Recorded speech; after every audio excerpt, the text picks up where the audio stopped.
안녕하세요. 오늘도 사연 살롱을 찾아주셔서 감사합니다. 수원에 사는 40대 중반 여자입니다.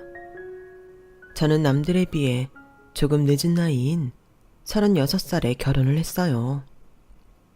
이유야 여러 가지 있겠지만 가장 큰 이유는 제 일상생활에서 일하는 시간이 차지하는 시간이 워낙 길다 보니 어디 가서 마음에 드는 분을 자연스럽게 만나기는커녕 소개나 선을 보기에도 시간이 여의치 않더라고요. 일하는 시간대도 다른 사람들은 일이 끝나고 집에 와 휴식을 하는 시간대라 더더욱 사람을 만나기가 쉽지 않았어요.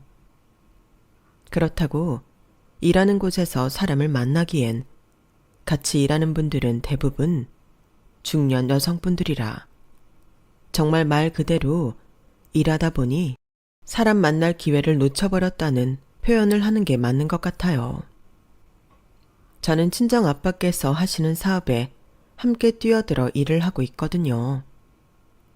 아빠는 제가 어릴 때는 식품회사에서 신제품을 개발하는 연구원이셨는데 제가 성인이 되자 돌연 회사를 퇴직하시고는 요식업에 뛰어드셨어요. 자식을 키우는 동안은 안정적인 직장을 선호하시다가 자식을 다 키우고 나니 이제는 한번 꿈꾸던 일을 해보고 싶다고 하셨죠.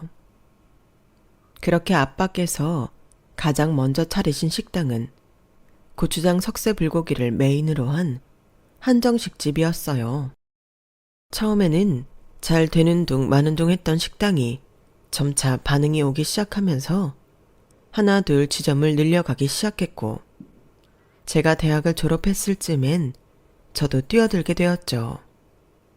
학생 시절 서빙 알바부터 시작해서 졸업하면서 본격적으로 일을 시작했어요.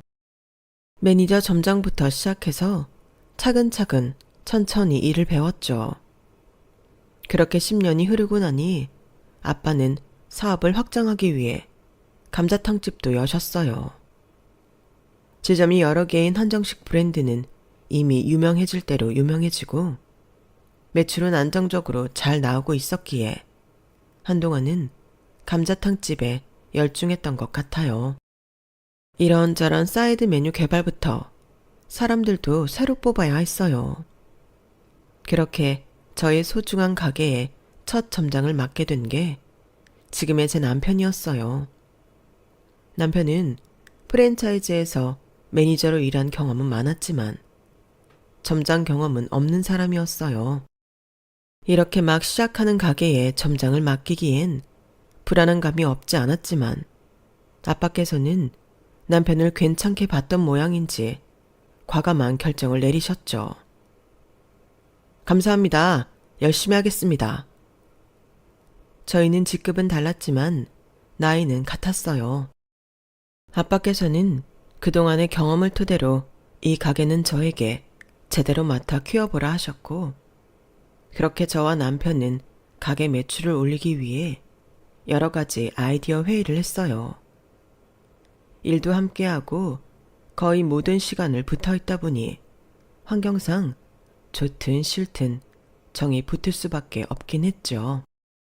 시간이 흐르자 언제부터인가 주변 직원들조차 저희 관계를 궁금해할 정도로 친밀한 관계가 되어 있었어요. 부장님, 저희 무슨 관계예요? 네? 무슨 관계기는요? 부장이랑 점장 관계죠. 어느 날 뜬금없이 물어보는 질문에 저는 그제서야 남편이 제가 주변에서 만날 수 있는 동갑내기 또래 남자라는 걸 처음으로 인식했어요. 요식업이라는 게 생각보다 업무 강도가 높은 일이라 일에 치여 정신이 없다 보니 그런 생각조차 할 겨를이 없었거든요. 아, 직원들이 자꾸만 저희 보고 무슨 관계냐고 물어봐서요. 전부터 아는 사이였냐고 하고 저희가 좀 친해 보이나 봐요. 친하기야 하죠.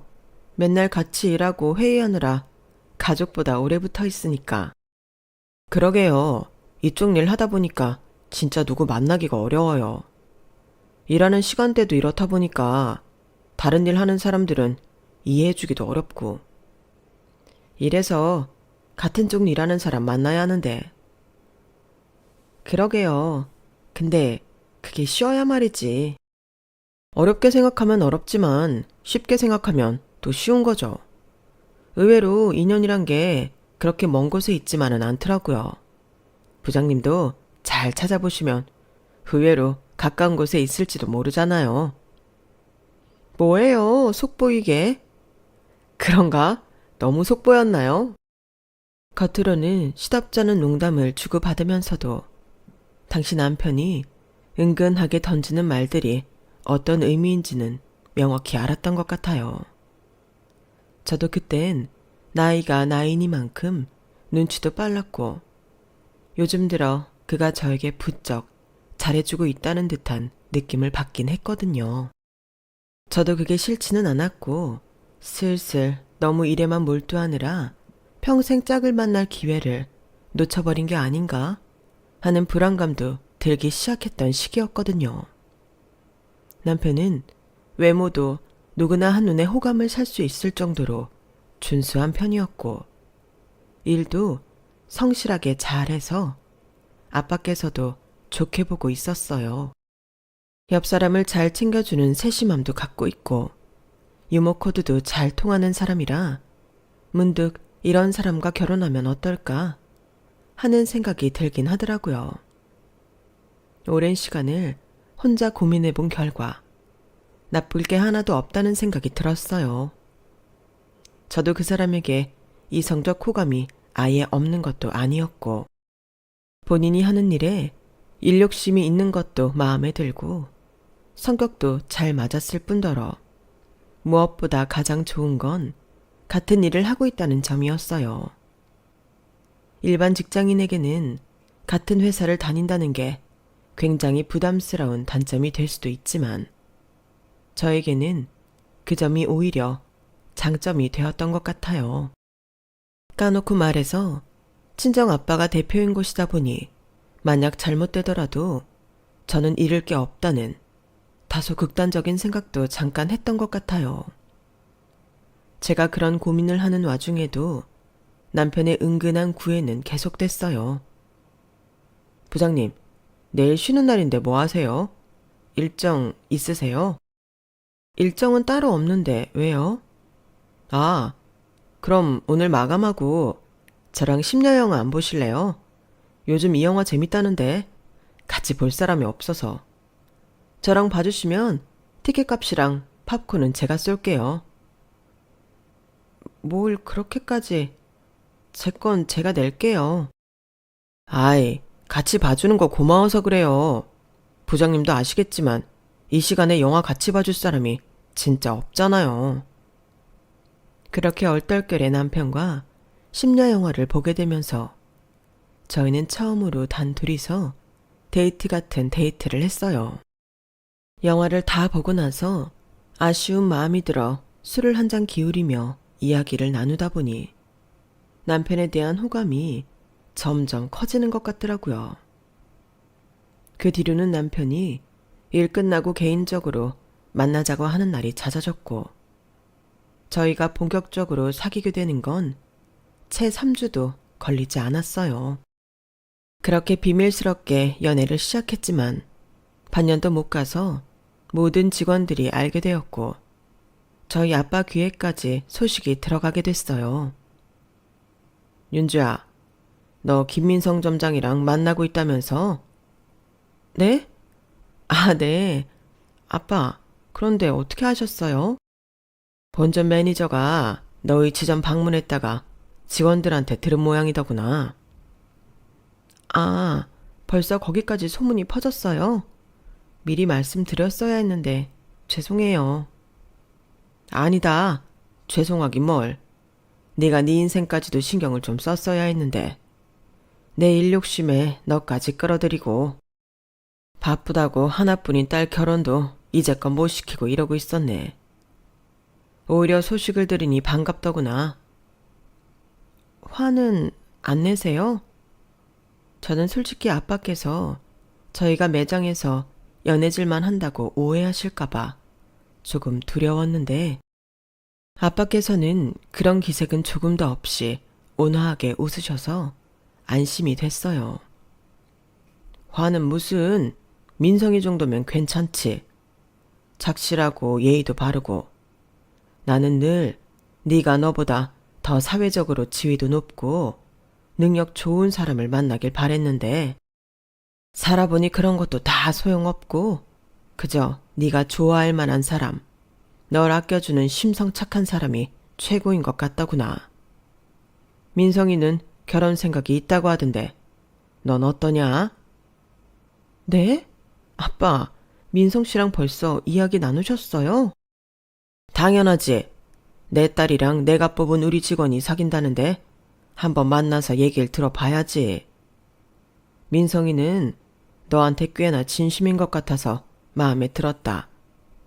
난 너희 둘이 나이도 어느 정도 있고 하니 결혼 전제로 만나면 좋을 것 같아서. 근데 너희 생각이 중요하니 알아볼 필요가 있어서 부른 거다. 아빠도 참, 저야 당연히 이대로 잘 사귄다면 결혼할 마음이야 있죠. 그런데 민성 씨도 생각이 같은 줄은 몰랐네요. 민성이랑 너랑 결혼하면 민성이한테 높은 직급이 하는 일도 맡길 생각이 있어. 애가 아주 야무지고 본점 맡아서 키우는 속도 보니 예사롭지가 않은 게 내가 사람 하나 잘 뽑은 것 같다. 너한테 잘해준다면야 내 입장에선 이보다 더 나은 사이 후보가 없지. 어쩌다 보니 좋은 사위까지 얻은 것 같아서 기분이 좋구나. 생각해보면 그때가 민성 씨랑 사귄 지 반년도 채 안 되었을 때인데 붙어있는 시간이 워낙 길어서였는지 체감상 1년은 넘게 사귄 것 같은 기분이었어요.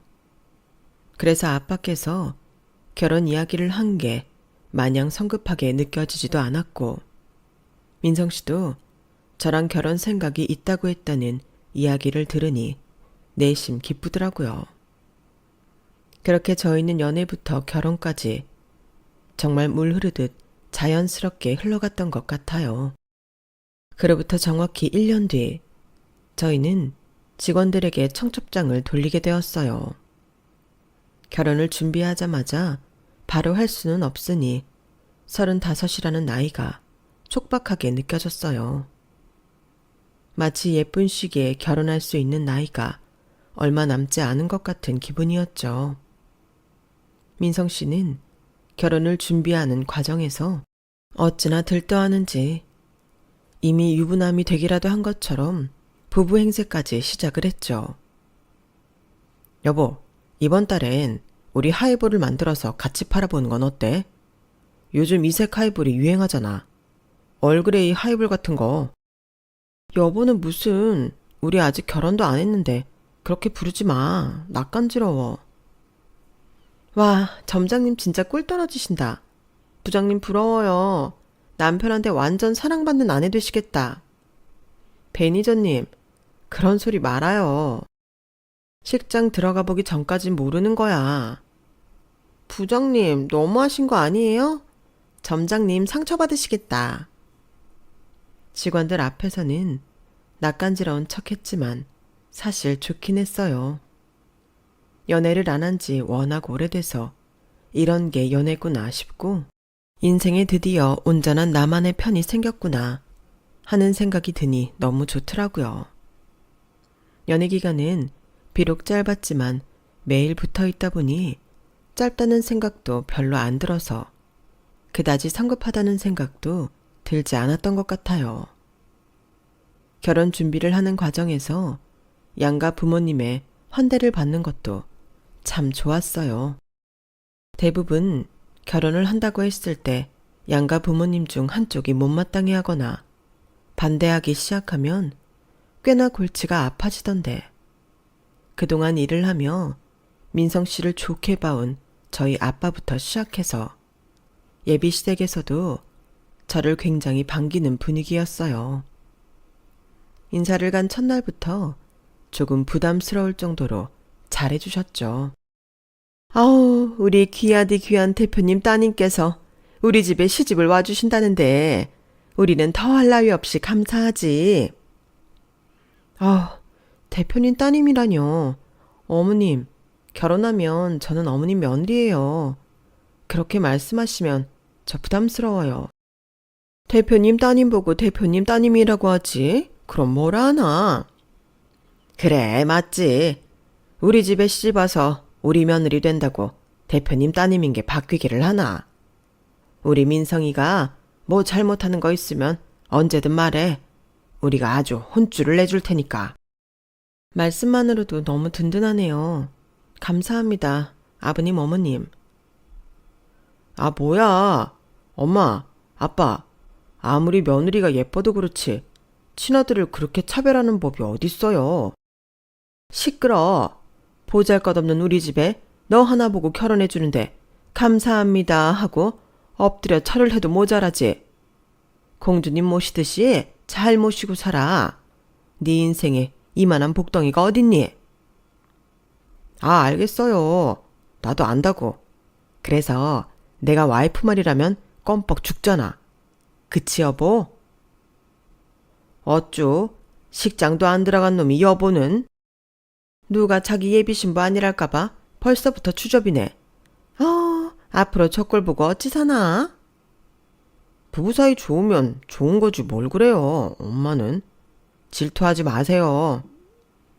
당신도 참 적당히 해. 시댁에 갈 때마다 긴장하긴커녕 늘 화기애애한 집안 분위기에 시댁에 방문하기 전날이면 설레기까지 했죠. 그래서 전 참 복받은 사람이라 생각했어요.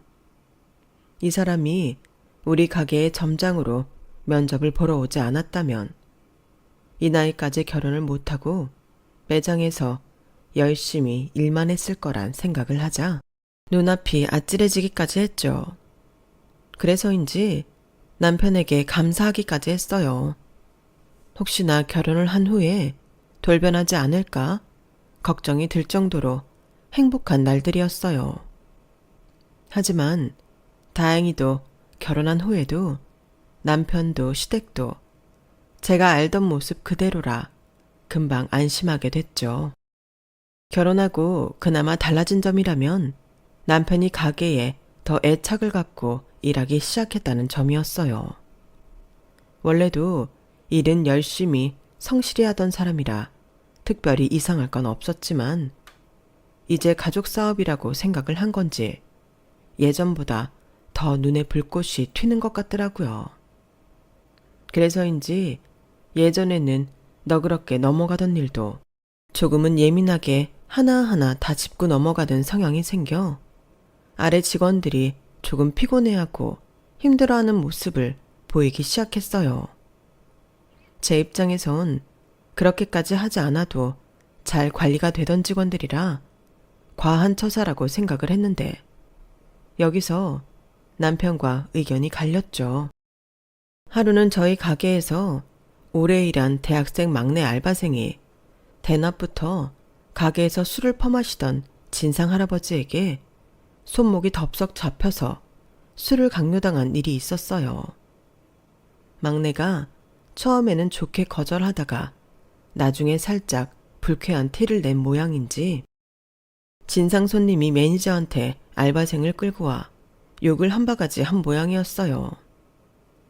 매니저는 같은 여자로서 화가 났는지 알바생 편을 들었고 손님 비위를 안 맞추고 알바생 편을 드는 매니저에게 화가 난 진상 손님이 가게에서 난동을 부렸어요.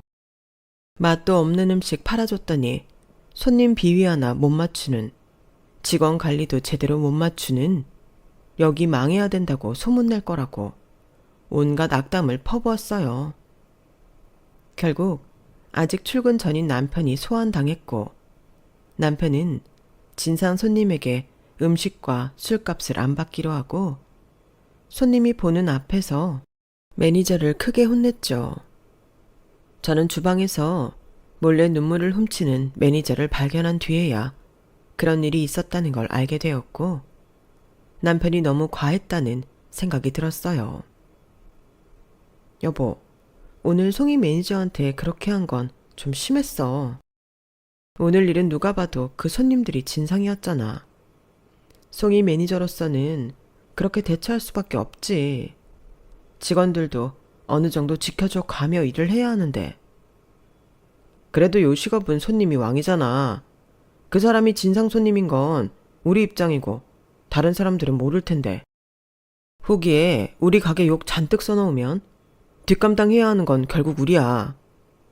여보, 내가 너무 화낸 건 맞는데 가게를 위해서는 어쩔 수 없었어.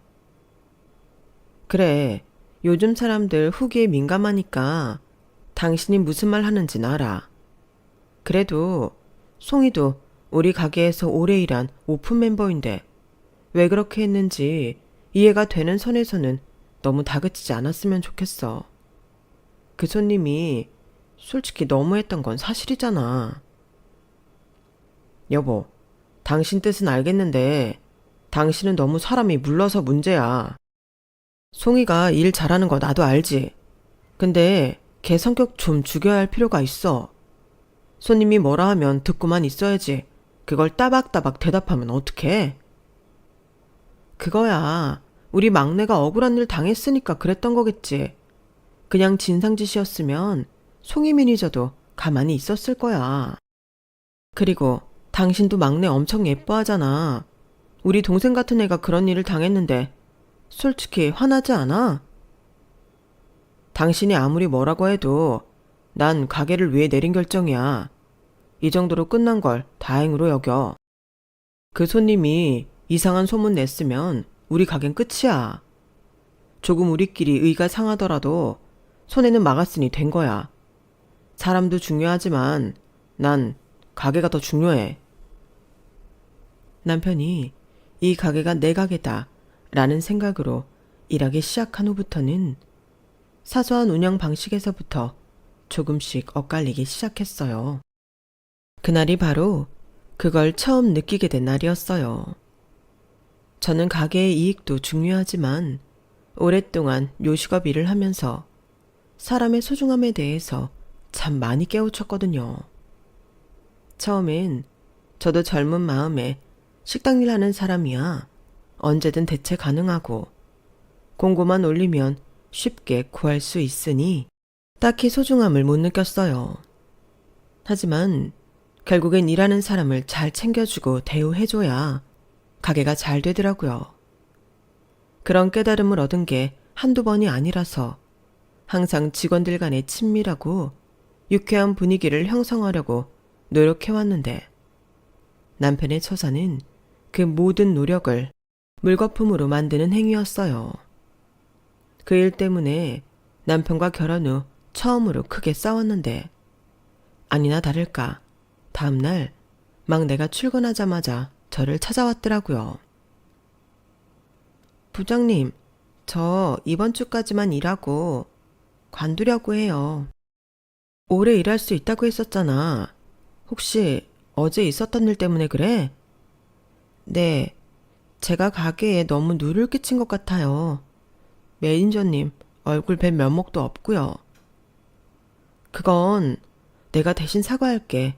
점장님이 좀 예민했던 것 같아. 그렇게 대처할 건 없었는데. 솔직히 그냥 오늘부터 나오고 싶지 않았는데 그동안 잘 챙겨주신 다른 언니 오빠들이랑 부장님 봐서 어떻게든 사람 구할 때까진 일하려고요. 계속 일하기엔 심리적으로 힘들어서. 돈은 적게 벌더라도 몸도 마음도 편한 알바를 구하고 싶어졌어요. 죄송해요. 아니야.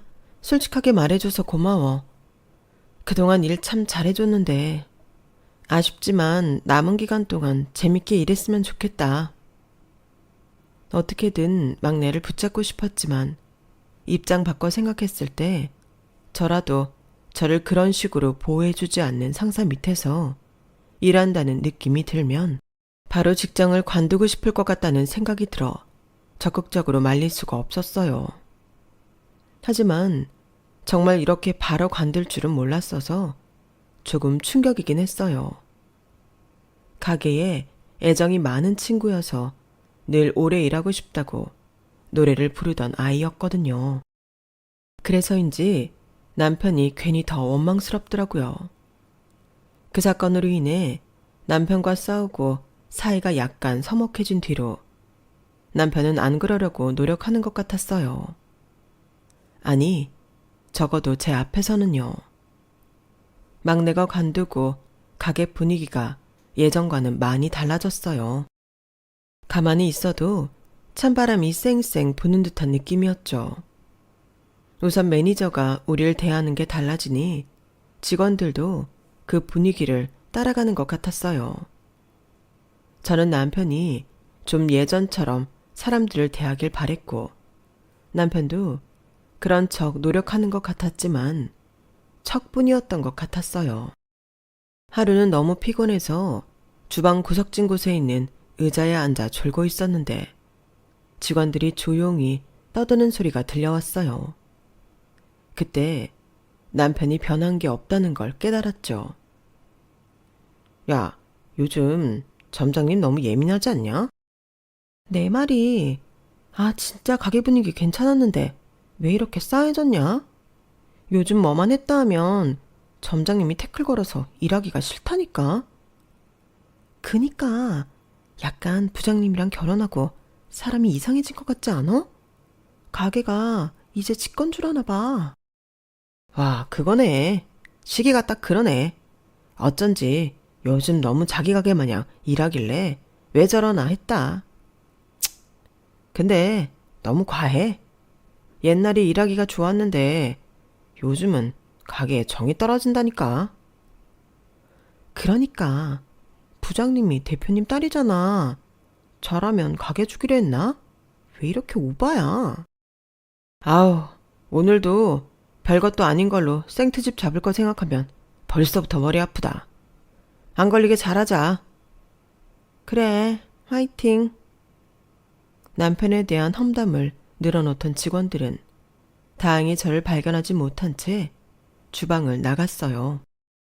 그렇게 남편이 제 앞에서만 변한 척을 했다는 걸 알게 되었고 직원들의 불만은 여전하다는 사실을 확인했죠. 하지만 제 앞에서는 예전처럼 직원들을 편하게 해주는 척을 하는 남편 때문에 차마 뭐라 할 수가 없었어요. 제가 주방에서 들은 걸 얘기했다가는 남편이 그 이야기를 나눈 직원들을 캐물을 것 같았거든요. 그래서 제 앞에서 꼬투리 잡힐 만한 짓을 하는 게 없는지 감시하는 것 말고는 방법이 없었죠. 하지만 남편은 꽤나 철두철미하게 제 휴게 시간이나 본사일로 외근을 나가거나 미팅이 있을 때 직원들을 혹사시키는 것 같았어요. 결국 송이 매니저가 나가겠다고 했을 때 억장이 무너지는 것 같았죠. 왜 그만두는지 이유를 너무나 잘 알 것 같아 왜 그만두냐고 물어볼 수조차 없었어요. 부장님, 그동안 감사했습니다. 덕분에 가게에서 참 재미있게 일했어요. 나도 송이 매니저가 우리 가게에 있어줘서 너무 고마웠어. 너처럼 일 잘하는 직원은 찾기 힘든데. 그동안 너무 고생 많았어. 연락 종종 주고받자.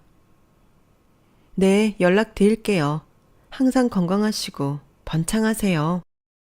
오랫동안 함께 일하고 싶다고 생각해왔던 아끼던 직원까지 그만두자. 저는 남편이 뭘 위해서 이렇게까지 하나 화가 났어요. 왜 그러냐고 물어도 요즘 가게 매출이 떨어지고 있어서 직원들 교육을 시킬 필요가 있다는 말밖엔 안 돌아왔죠. 아니, 가게 분위기가 이러니까 매출이 떨어지는 거 아니야. 음식점이 맛만 있다고 손님이 오는 게 아니야. 직원들끼리 분위기 쎄하면 손님들도 다 느껴. 우리끼리 관계가 나쁘면 직원들이 손님들 대하는 서비스 질도 떨어지게 되어 있고. 그럼 안 되지. 애초에 일을 잘했으면 나한테 한 소리 들을 일이 있겠어? 일을 못해서 혼나놓고 기분 나쁘다고 서비스 질을 떨어뜨리면 직업 정신이 없는 거지. 나도 그런 직원은 필요 없어. 그런 사람들은 어차피 쉽게 관둬. 남편은 정말 뭔가 시익이라도 한 사람처럼 말이 안 통했어요. 그러던 중 안정적으로 매출이 나오고 있던 한정식 집마저 경쟁업체가 잘 되면서 매출이 점점 떨어지기 시작했어요. 결국 아빠께서는 한정식 집을 매각하기로 결정을 내리셨고, 그 소식은 저희에겐 약간 충격이었죠. 한정식집 소문이 들려오자 곧 저희 매장도 안 좋은 소문이 돌기 시작했어요. 남편은 눈에 띄게 초조해하며 직원들을 더 못살게 굴기 시작했어요.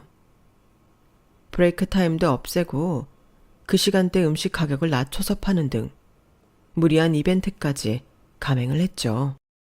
하지만 그 결과 마진이 남지 않는 장사가 반복되면서 손익분기점을 간신히 넘는 날들이 많아졌어요. 그 과정에서 남편은 인건비를 줄이겠다며 잘 일하고 있는 직원을 트집 잡아 해고하거나 그만두게 하는 등의 짓도 서슴지 않았어요. 저는 정이 떨어질 대로 떨어졌고 남편과 관계는 최악을 달리고 있었죠. 그러던 어느 날 아빠께서 가게에 직접 찾아와 저희 두 사람을 불러내셨어요. 아빠의 입에서 나온 말은 충격적이었죠. 얘들아, 미안한 소식이지만 이 가게도 곧 접어야 할 것 같다. 건물주가 임대료를 올렸는데 지금 매출로는 더 이상 감당하기가 힘들겠어. 네? 이제야 좀 잘해보려고 하고 있는데 장인어른, 이건 아니죠. 안 돼요. 네가 열심히 해준 건 안다만 지금 매출로는 임대료는커녕 적자만 나오게 생겼어. 지금은 적자를 감당하고 있을 때가 아니야. 더 늦기 전에 가게를 정리하는 편이 낫다. 그럼 저희는 뭐 먹고 살라고요? 이제 와서 다른 식당에 가서 일할 순 없잖아요. 둘 다 이 정도 경력이면 다른 곳 가서도 충분히 환영받을 거야. 조금만 버티고 있어라. 내가 금방 다시 방안을 마련해서 부를 테니까. 응? 진짜 장인어른만 믿고 열심히 일했는데 그 결과가 이거라니. 이게 뭡니까? 여보, 무슨 말을 그렇게 해. 매출 못 낸 건 우리야. 아빠도 속상하실 텐데 당신이 그렇게 말하면 어떡해? 나는 가게 살려보겠다고 별의 별짓을 다 했어. 나는 이런 말 할 자격 있어. 내가 어떻게 노력했는지 알면서도 기회 한 번 안 주고 가게를 접으라는 장인어른께서 너무한 거지. 우리 아빠 가게야. 여기 우리 아빠가 투자한 가게 아빠가 접겠다는데 뭔 상관이야. 당신 참 말 짜증나게 한다. 장인어른 가게가 내 가게지. 언제까지 장인어른께서 운영하실 수 있을 것 같은데? 당연히 나중에 물려주실 텐데 그럼 내 가게 아니야? 아니, 물려줘도 아빠가 나한테 물려주지. 왜 당신한테 물려줘? 그만들 해라. 내가 어찌됐든 방안은 마련하고 있으니까. 그럼 적어도 무슨 방안을 마련하고 있는지는 말씀해 주셔야 하는 거 아닙니까? 저희 보고 손 놓고 기다리라고만 하시면 어떻게 기다려요? 남편은 이성을 잃었는지 따박따박 말대답을 했고 아빠께서는 그 모습을 좋지 않게 보신 것 같았어요. 그도 그럴 것이 마치 가면이라도 벗겨진 사람처럼 결혼 전에는 마냥 차분하고 예의 바른 모습만 보였던 사람이었거든요. 저야 가게 일하면서 점점 변하는 남편의 모습을 지켜봐와서 나름대로 저 과민한 반응이 익숙해진 모양이었지만 아빠께서는 화가 좀 많이 나 보이셨어요. 그래서 저는 대충 아빠께 알겠다고 하고 상황을 정리해버렸어요. 아빠께서 돌아간 후에도 남편은 한참 불만을 쏟아버렸죠. 가게는 3개월 정도 더 운영하고 접기로 했고 그 남은 3개월 동안 더욱 히스테릭해진 남편을 보는 건 정말 고역이었어요. 가게 일하면서 힘들고 안 좋은 추억도 많았지만 그래도 무엇보다 아빠가 운영하시는 한정식집을 벗어나 처음으로 단독 운영을 해본 가게라 애정이 남다른 가게였어요. 그런 가게를 접자니 저도 아쉬움이 많이 남고 슬프기도 해서 마지막만큼은 좋게 마무리하고 싶었죠. 하지만 마지막의 마지막 날까지 퉁명스러운 남편 때문에 직원들과도 좋은 분위기로 이별하지 못했어요. 끝나고 회식이라도 하자는 저의 제안에도 곧 백수될 건데 무슨 돈으로 회식을 하냐며 비아냥대기만 했죠. 가게를 다 정리하고 잠시 쉬는 기간이 생겼을 땐 더 했어요. 마냥 손 놓고 쉬고만 있을 수는 없으니 저는 다른 일을 구해 나갔는데 남편은 좀 쉬다 구한다는 핑계로 일을 구하지 않고 있더라고요. 여보, 이제 쉰 지 3달이 다 되어가는데 슬슬 일 좀 해야 하지 않아? 나 너무 불태웠었나 봐. 다시 식당 일 하기가 싫으네. 불태운 거랑 이거랑 무슨 상관이야. 이제 정리한 가게 생각은 그만하고 새로 일할 곳 구해야지. 아니 여보, 가게에 한번 애정을 붙여보니까 애정 없는 가게에 가서 일하기가 싫어. 무슨 말인지 알지? 요식업 쪽은 업무 강도도 높은데 내 가게도 아닌 데서 그렇게 일하기 싫단 뜻이야. 어차피 남 좋은 일 하는 거라는 걸 아니까. 그게 왜 남 좋은 일이야? 우리도 다른 데 가서 일하면 나중에 혹시라도 다시 우리 가게 차리게 됐을 때 엄청나게 도움되지. 이런저런 경험해봐서 나쁠 건 하나도 없어. 아, 몰라. 나는 일하고 싶은 마음이 생기면 그때 일할 거야. 당분간은 당신 혼자 일 좀 해. 아니, 애처럼 왜 그래? 가게 접은 건 유감이지만 우리도 먹고 살아야 될 거 아니야. 이렇게 손 놓고 있는다고 뭐가 달라져?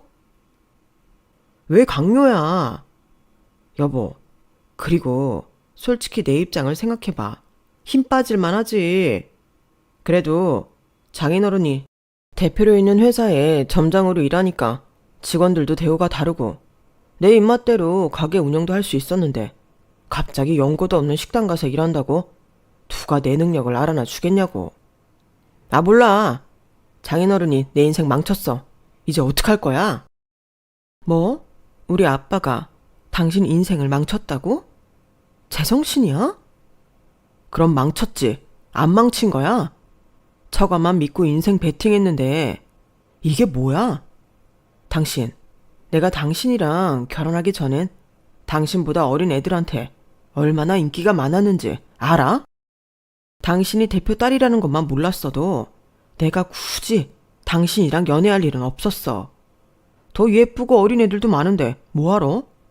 대표 딸이라고 하니 후광이 나 보여서 연애도 하고 결혼도 했더니 결국 이게 뭐야? 그지 같은 처가 때문에 내 인생만 꼬였네. 뭐라고? 그동안 우리 아빠 덕분에 편하게 일해놓고 망하니까 남 탓만 해? 당신이 진짜 인간이야? 운영은 우리한테 맡겼는데 매출이 안 나온 건 우리 때문이지. 왜 그게 아빠 때문이야? 적어도 자기가 무능한 걸 남 탓은 하지 말아야지. 그리고 뭐? 대표 딸이라서 후광이 나 보여? 당신이 그렇게 저질인 줄 알았으면 나도 당신 같은 인간 안 만났어. 당신 본심을 알았으니 도저히 얼굴 맞대고 살 자신이 없다. 이혼해. 결혼 후 계속되었던 남편의 횡포를 쭉 지켜봐온 저에게 그런 폭언을 듣고 나서 결혼 생활을 유지하고 싶은 마음은 조금도 남아있지 않았어요. 그래도 이혼 얘기를 꺼내면 조금이라도 주춤할 줄 알았던 남편은 오히려 적반하장으로 굴더군요. 뭐? 이혼? 내가 뭐 하자면 못할 줄 알아? 당신 메리트는 대표 따님이었을 때나 있었지. 지금은 아무것도 아닌 평범한 나이 많은 여잔데 이혼하자면 내가 뭐 벌벌 떨 것 같아? 그래, 해! 이혼! 해! 화금이 지른 거지만 바로 받아칠 줄은 몰랐는데 이혼해도 아무런 상관도 없다는 남편의 태도에 정말 순식간에 정이 확 떨어졌어요. 저는 이렇게 둘 다 이혼 생각이 있을 때 이혼하지 않으면 왠지 나중에는 이렇다 할 기회 없이 이 남자와 평생 흐지부지하게 살 것 같다는 촉이 서더군요. 그래서 말 나온 김에 얼른 처리를 해야겠다고 생각했어요. 남편도 그때는 꽤나 감정적으로 기복이 심했던 시기라 그런지 금방 서류 작성을 했고, 그렇게 생각보다 저희는 쉽고 빠르게 이혼을 했어요. 그때야 저도 화가 머리 끝까지 난 상황이라 별다른 타격은 없었지만, 이혼한 뒤 몇 개월 동안은 이 사람이 정말 내 조건이 탐나서 결혼했던 거구나 란 생각이 들어서 현타가 좀 세게 왔어요. 자초지종을 들은 아빠께서도 엄청나게 노하셨어요. 내가 이 바닥에서 일하면서 쌓은 인맥만 얼만데 그 자식 다시는 이쪽에 발도 못 붙이게 해준다. 아빠께서는 그동안 키워왔던 요식업 브랜드를 다 매각하고 번 돈으로 새로운 사업을 준비하고 계셨어요. 퓨전 떡볶이를 개발해서 조금 색다른 분식 브랜드를 만들려는 중이어서 저도 나중에는 같이 그 사업에 뛰어들었죠. 그동안 이 바닥에서 몸담아온 노하우가 있어서였는지 이혼 후 1년 뒤 런칭한 분식점은 말 그대로 초대박이 났어요. 젊은 사람들이 좋아할 만한 메뉴에 어울리는 사이드 메뉴까지 맛 조합이 괜찮아 SNS 등을 통해 금방 유명세를 타기 시작했죠. 저희는 금방 인원이 부족해져서 공고를 올렸고 거기에서 익숙한 이력서를 발견했어요. 남편이었죠. 이력서 받는 곳엔 담당자가 제 이름으로 기재되어 있지 않아 제가 일하는 줄은 꿈에도 몰랐을 거예요. 그렇게 가게에 집착하던 남편이니 너 따위랑 헤어져도 좋은 가게 차려서 잘 살고 있다는 모습을 보여주고 싶다는 생각이 들더라고요. 그래서 남편에게 면접 보러 오라는 연락을 보냈어요. 분해할 걸 생각하니 생각만으로도 속이 시원하더라고요. 다음 날 남편이 면접 보는 시간에 나타났어요. 눈이 마주치자마자 장사가 잘 되는 가게 안을 둘러보는 남편의 얼굴이 가관이라 웃음이 나오더군요. 저를 보고 놀랄 줄 알았는데 그런 기색도 없더라고요. 그건 좀 놀라웠는데 알고 보니 다 이유가 있었어요. 여보, 잘 지냈어? 그게 우리 사이에 할 소린가? 그리고 여보라니 호칭 조심해. 우리 이제 남남이잖아. 그래도 어떻게 갑자기 호칭을 떼고 불러. 어색하게. 가게 잘 되네. 이것도 장인어른 가게야? 당신이 그렇게 징징대고 남 탓하는 동안 나는 아빠 가게 키우느라 바빴지. 당신은 이제야 일 구할 마음이 좀 생겼나 봐? 근데 어쩌지? 난 당신 뽑으려고 부른 거 아닌데. 내가 키운 가게 보여주려고 불렀어. 어때? 이제 다시 후광이 좀 나 보이나? 여보, 여태 그 말 담아두고 있었구나. 당신은 언제나 후광이 나는 사람이야. 그때 너무 화가 나서 아무 말이나 한 거였어. 솔직히 나 당신이랑 이혼하고 쭉 폐인으로 살았어. 그러다 우연히 당신이 다시 가게 하고 있다는 걸 알았고, 그걸 본 순간 내가 무슨 생각이 들었는 줄 알아? 내 인생 구원해 줄 건 당신밖에 없다는 생각이 들더라. 뭐라고? 내가 여기 일하는 걸 알고도 지원한 거야? 제정신이야? 당신도 내 이력서 검토했을 텐데 나인 거 알면서도 부른 건 나랑 같은 마음인 거 아니야? 당신이랑 같은 마음이라니 그게 뭔데? 나랑 다시 잘해보고 싶다는 마음. 와, 진짜 그 말을 하는 남편 얼굴이 그렇게 뻔뻔해 보일 수가 없더라고요. 사람이 어떻게 자기가 한 말은 다 까먹은 건지 살면서 그렇게 얼굴 두꺼운 사람은 처음 봤어요. 내가 머리에 총 맞았니? 너랑 다시 잘해보게? 난 너한테 우리 가게 자랑하려고 직접 와서 얼마나 잘 되는지 보고 약오르라고 부른 거야. 근데 효과가 있나 보네. 나랑 다시 잘해보고 싶다는 헛소리 짓거리는 걸 보니. 이혼할 때 네 본심 다 알았는데 너랑 다시 잘해보려고 하면 내가 너무 정신 나간 거 아닐까?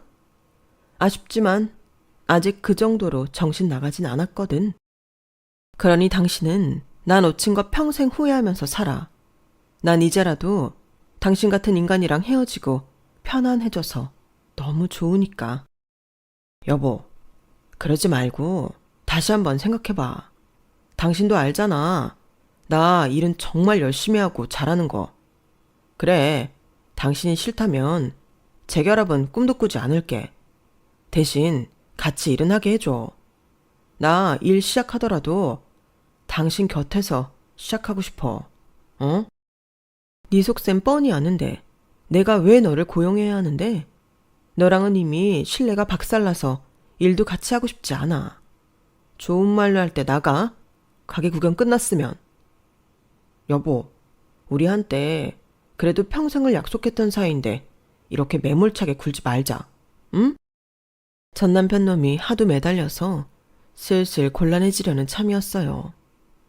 이 거머리 같은 놈을 어떻게 떼어낼까 고민하던 중에 오늘 휴무 예정이었던 아빠께서 가게에 갑자기 들이닥치셨어요. 아니, 이 자식이 여기 왜 있어? 그리고 뭐? 여보? 이 자식이 미쳤나? 내 가게에서 안 꺼져? 장인어른. 아빠께서는 저를 붙잡고 늘어지고 있는 전 남편을 보더니 눈이 뒤집히셨고 청소 도구함에서 밀대를 꺼내 남편에게 휘두르셨어요. 남편은 깜짝 놀라 후다닥 가게를 뛰어나갔고 많은 손님들 앞에서 망신을 당했죠. 갑자기 시끄러워진 가게에 죄송해서 손님들께 사과하며 음료수 서비스를 돌렸어요. 손님들은 전부 속이 시원하다는 듯 이해해 주셨어요. 저놈이 여기까지 굴러 들어온 걸 보니 내가 소문을 잘 내긴 냈는 모양이다. 내가 아는 사장들한테는 지병 수백 번 마냥 저놈 사진 뿌려서 뽑지 말라고 했거든. 아주 속이 시꺼먼 놈이라고. 정말요? 어쩐지 절실해 보이더라니. 아무리 그래도 어떻게 이혼한 전부인 가게 와서 뽑아달라고 해요? 진짜 살면서 저렇게 뻔뻔한 인간은 처음 봐요. 내 말이 그 말이다. 저런 놈을 사위라고 한때 예뻐했던 내 자신이 싫다. 그럼 저는 어떻겠어요, 아빠. 저런 놈을 평생 배우자로 믿고 살아갈 뻔했는데. 그 일이 있은 뒤로 남편은 코빼기조차 보이지 않았어요. 정말 이런 걸 보면 사람은 좋을 때, 잘 나갈 때보다 힘들고 상황이 안 좋을 때 나한테 어떻게 대하는지를 잘 봐야 하는 것 같아요. 결혼 전 잘 나갈 땐 세상 잘해주던 남편이 사업이 망하니 막말을 퍼붓고 다시 사업이 잘 나가니 양심도 없이 찾아와 재결합 같은 헛소리를 짓거리는 걸 보면 말이에요. 여러분께서도 평생을 함께하고 싶은 사람이 생긴다면 인생의 안 좋은 시기에 나를 어떻게 대하는 사람인지를 잘 살펴보세요. 내가 가장 보잘것없는 상태일 때 인간은 숨겨져 있던 본성을 드러내기 마련이더라고요. 지금까지 제 사연을 들어주셔서 감사합니다. 매일매일 행복하세요. 여러분, 사연 댓글에 응원과 현명한 조언 부탁드려요. 좋아요와 구독은 저에게 큰 힘이 됩니다. 오늘도 좋은 일 가득하세요.